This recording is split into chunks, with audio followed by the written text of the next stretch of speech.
Yes, webale kubanga okyagoberera Redson TV wenna atambula naffe kyokola kya mutawana nnyo. Webale kubanga okyatugoberera yonna gy'osinzira okubanga gy'otulabira ekyo kyokola kya kabi. Webale kubanga osubscribinga ku channel eno. Gwe omupya tanaba kubanga osubscribinga kirira wansi awo olaba ekigambo subscribe kikwateko osubscribinge ku channel eno okwate kadeka notification kakuyambako okujjukiza singa Redson TV ebe yina ensonga yonna gyetaddeyo. Obeera omu ku abo abanasooka okumanya nga tuyina ensonga yonna gye tunaabanga tutaddeyo. Ebigambo byengendo okuwa wano ngenda kuwa ebigambo by'abantu babiri. Ngenda kusooka nkuwa ebigambo bya Oweekitiibwa Joel Ssenyonyi ono nga leader of opposition mu parliament ali ku kaadi eya National Unity Platform. Oluvannyuma nsembyeyo ebigambo by'omusajja amanyiddwa nga basajja mivule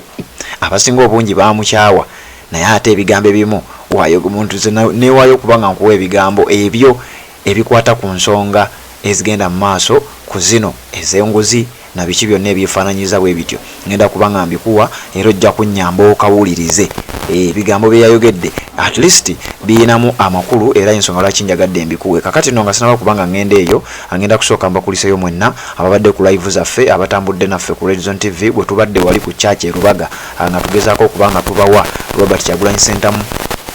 n'abamu ku bakulu abalala mu kibiina ekya National Unity Platform n'ebibiina ebirala byonna ababaddeyo wali ku church e Rubaga mu kusaba kuno okwa Easter. Kakati nga sinagenda eyo ate obanga maze bakulisa sayidi eyo n'ennyongera okubategeeza ne Oweekitiibwa Joel Ssenyonyi leader of opposition wa parliament olunaku olwaleero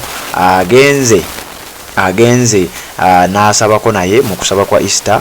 era nga kigambibwa mbu abadde ku church bwe bajjukira sayidi eyo ffe tetubaddeyo. Church bagiyita St. Yusuf Lugalama Church of Uganda. St. Yusuf Lugalama Church of Uganda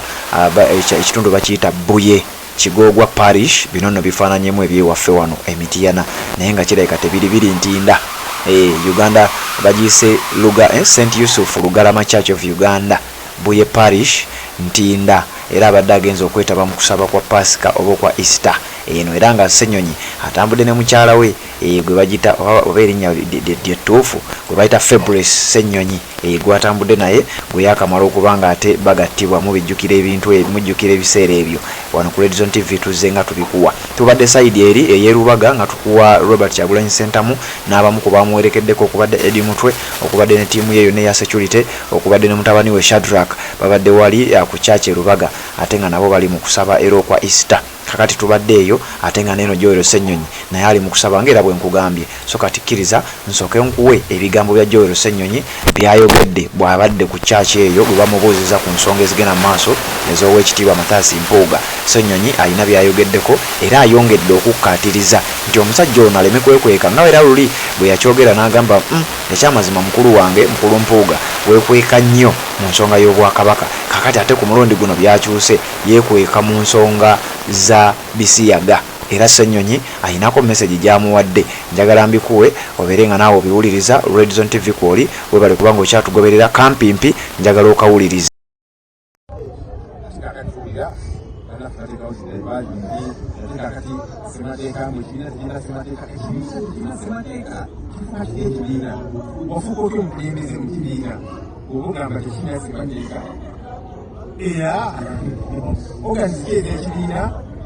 ezakuwa n'ebifo byebafuna mu paalamenti naki so ate tuleme kubeera ba buswavu nnyo nga tuteekawo zidaivajo zonna zidaivajo nga bwemawulira Oweekitiibwa sipiika ng'abantu bamubuuza ku ssente omubiri obumu bwakozesa obuli ani omuli basiira zinaki toteekawo daivajo tokuzaabuza ddamu ensonga ya ssente. So wajja kubeerawo zidaivajo nyingi naye fe abannayuganda twerireko mu nsonga zino.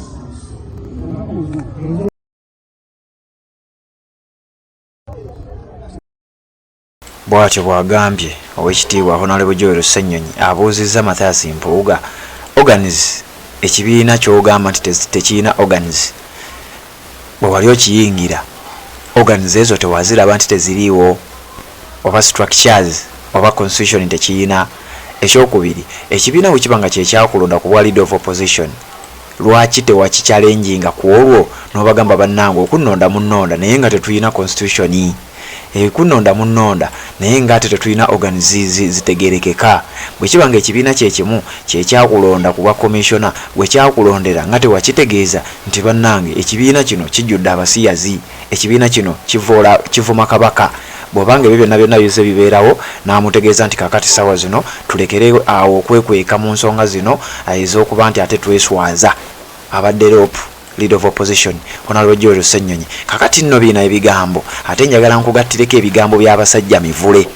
omusajja ono nkugambye ngenda kugatirako ebigambo naye alina ebigambo ebyenjawulo byayagodde kuwa ekitiibwa Honorable Mathias Mpuuga sooka obiwulirize era nzije tubeere nga ate tweyongerayo Red Zone TV kwoli oba tonaba kubanga osubscribe nga kikole nja kukusaba okkirire wansi awo olaba ekigambo subscribe kikwateko okwate ne kade akaka notification nga bwe ntera okugamba akade ako kajja kukuyambako okujjukizanga Red Zone TV bwe naabanga erina ensonga yonna gyetaddeyo naawe ojja kubeera ng'omu ku abo abanaasookanga okumanya ebigambo by'abasajja mivule ngenda kuwa ddoboozi sigenda kuwa kifaananyi olw'ensonga nti kiyinza obutalabika bulungi nnyo kiri awo naye ate ng'eddoboozi ddyo lisobola okuvaayo n'oliwuliriza ebigambo bino naawe bitwale mu ntwala gy'obiwuliramu bitwale mu ntegeera gy'onaaba obitegeddemu Red Zone TV kwoli ffe tubikuleeteranga weebiri weebali kubanga okyatugoberera biwulirize nzije tubeere ng'ate tweyongerayo okutematema ensonga eno otegera balina ekintu kyabwe kye bazimba ebigendo byogedde Nabila Naggali yabyogeredde dda n'agamba nti abasajja batulemesezza okwetayamba ebufuzi wano buli kaseera ko balowooza bebabeeri baagala okulowooza nti Mengo yabasindika be bakiikirira kabaka beefuula abaganda ennyo okusinga abaganda abalala otegera balina kokasi ate si ddoboozi lya kokasi yaabwe uganda kokasi ona buli omu ali ku bibye ne bwe kijja nga lwo weakness gye baba akatuke balimu baddukira eri kati baagala kwefuula ba elders mu Buganda nga n'okubeerawo kuba parliament oba okwesimbawo kuba ssentebe mukono nga be balina okuwandako eddusu kye bagezaako okuzimba okutegera era kati babadde bazimba Mpuuga yaba abeera pulezidenti candidate bataddemu kyamaanyi nnyo terajja kubalemesa kaakati yagudde ne banamuwolereza batya yawedde ekizibu kyaffe ne gavumenti ya Mwai Museveni kanti kugambe bwavu tulabanga bo bafunye nnyo abali mu gavumenti abalonzi tetulina ke tufunye kyekizibu kyaffe ng'ate tuleeta Mpuuga eyeegabira bwezityo nga tanaba kutuuka mu bukulembeze ani ayinza omuleeta lwaki tugamba abanankole nti batubbye nnyo abanankole batubbye nnyo bwe kituuka ku waffe okulya ssente y'omusolo tetukirabanga bubbi tugamba waffe no nze ekyo sisobola kubeera mu baganda bafaana batyo olw'okuba ye waffe zeyabadde yeegabira tezimala kugulira balwadde ddagala n'ebitanda byagendanga alabisa Museveni takoze malwaliro Museveni amalwaliro gamulemye ezo tezigula mifaliso tezigula ddagala n'azeewa alina omululu bwe gutyo ne tusirika mu kubanga muganda yagudde ako kamusudde ekintu ekyo nakyo kiringa ekigenda okuvaawo kati ate yawedde muntu ojja kugira okola ensobi yatoddeyo eri yawedde so kaakati ye Mpuuga kyenteebereza tayinza tasobola kwala mu FDC bamulaba otegera balina